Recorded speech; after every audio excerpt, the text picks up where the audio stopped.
I had discovered cleansing and detoxification as a really powerful tool for healing.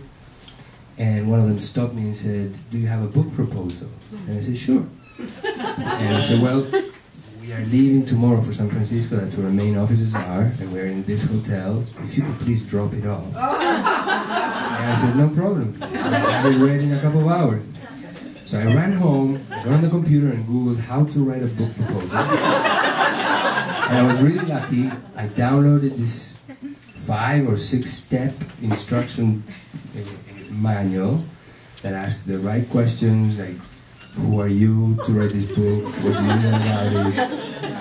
How many other books are there in the market? Who is the target audience? How is your book different? Blah, blah, blah. So I answered the questions, I typed it out, I put it in a nice binder, I dropped it at the hotel, and a week later they called me and said, "We want to buy your book." So then I had to write. And that's how the book came about. Wow. So for me, it's such a big pleasure. Such a big pleasure to be in a bookstore talking about my book. You know, it's kind of surreal. And the book has actually been now translated to 21 languages. Wow. It's sold more than 500,000 copies around the world. Wow. So I'm very proud of it. Yeah. Now, instead of myself lecturing and talking about whatever I know, I want to ask you to ask questions, because I always find that that is the best way to really get out the information that you guys want. So if that is okay, ask away. Anyone? Questions? A whole room full? Oh, there's one right there. One of the hardest things about keeping on the elimination plan and keeping it incorporated is on the go, constantly. Little kid, stuff coming up all the time. What kind of snacks? You know, can fit into a lifestyle that's just constantly in flux. Well, the thing is we have a website, and in the book there's full of recipes and things, and that's not my area of expertise. Or, you know, what kind of anything that's on the allowed list in the elimination diet is a good snack, really. Yeah. Right? Now, I am more interested in talking about the difficulty of that you're mentioning, you know, and the thing is that you have to put things into perspective, because it may be difficult to do the program if you're so busy and stuff, right? But it's much harder later to deal with the consequences. I found the program to be really easy. I've done it twice, and it was simple just to have, you know, the shake in the morning and go through all that. But then when I get back into real life, it's just so hard to keep everything simplified and on track. And the thing is what you call real life is not really the best way to do things, right? You know, a lot of people think of the program as a drastic change from their real life, but if you think about it, it's much more similar to what nature intended us to do, which is, you know, for thousands, if not hundreds of thousands of years, humans evolved in conditions that were not like the conditions that we're living now, especially in the last 50 years, especially in the last 20 years. Things have shifted so much, and we have availability of food 24/7, and we're actually taking advantage of that, and we're using food 24/7, so we're constantly digesting, right? So when people go into the mode of the cleanse, which is really the purpose of the shake, the lunch and the shake, and getting off of all those foods that are difficult to digest, that are toxic triggers, that are full of chemicals, you're actually going into a mode that is much more like nature designed you to do. To live. They're much more the way in which nature designed us to live. And that is why people get better. You see what I mean?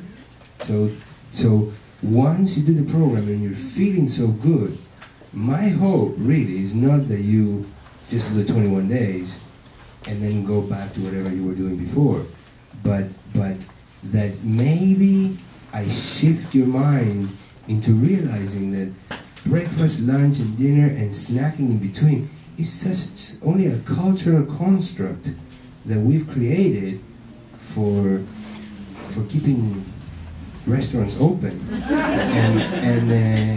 and our work schedule. You see what I mean? It's definitely a lifestyle. Yes. So I am currently on my 5th episode of a flare-up of diverticulitis and being pumped full of antibiotics right now. And I want to know that it's going to help someone like me because I understand that it's a hereditary problem. My mother has it, and so apparently, you know, I was prone to developing it, but every time I go to the hospital, the answer is to just pump you full of antibiotics and deal with the infection and just wait to try and manage the next episode. So is it going to help somebody like me? Yes, it could help somebody like you, but there's a few things that we need to talk about.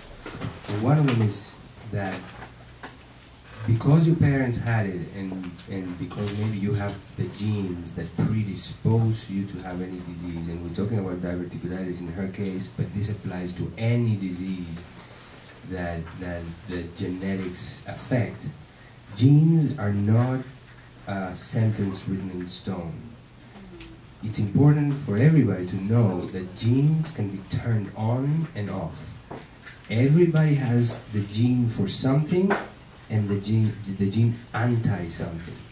And it depends on your circumstances, and it depends on the conditions you create outside and inside your body, which gene is going to turn on and off.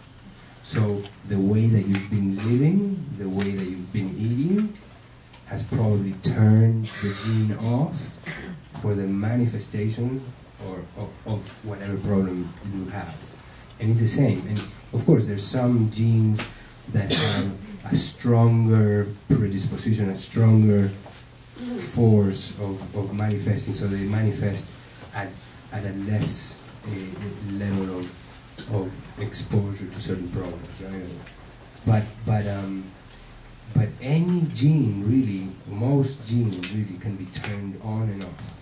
And the most powerful way to turn genes on and off, and there's a whole new science that has been developed around this concept, which is called nutrigenomics, is food. Because food is information. Put it this way. We can see, we can hear, right? But a lot of the information of our environment, nature designed it so that it comes through your food, because we are animals, and the rest of the animals on the planet, what do they eat? They eat their environment. So their cells, as they get whatever food is digested, as they get the nutrients, are actually, food is like a periscope to the outside world. Whatever you're eating is telling your cells not only the warmth of the day and whatever you see, but the food that you're eating is telling your cells what month it is, what season it is, if you're in a terrain that has all the nutrients available for you to flourish and thrive, and that is the way that I'm pretty sure that animals migrate and all these instinctual behaviors happen. I'm sure that a lot of them are through what we eat. So food is information. So changing the way that you eat changes your genetic expression. That's one thing. The second part of your question is, now once you developed the diverticula, and once those get inflamed, which the itis comes in, so it's diverticulitis, right? The diverticula little pockets that the hernias in your colon, right? And when those get inflamed, it's called diverticulitis. And if they're infected, then thank God that antibiotics exist. And and they can be life-saving at that time. But even having the diverticulate itself doesn't mean that they have to get infected. So again, food, fiber, and probiotics and prebiotics, those things will, once the acute inflammation is gone, the infection is gone,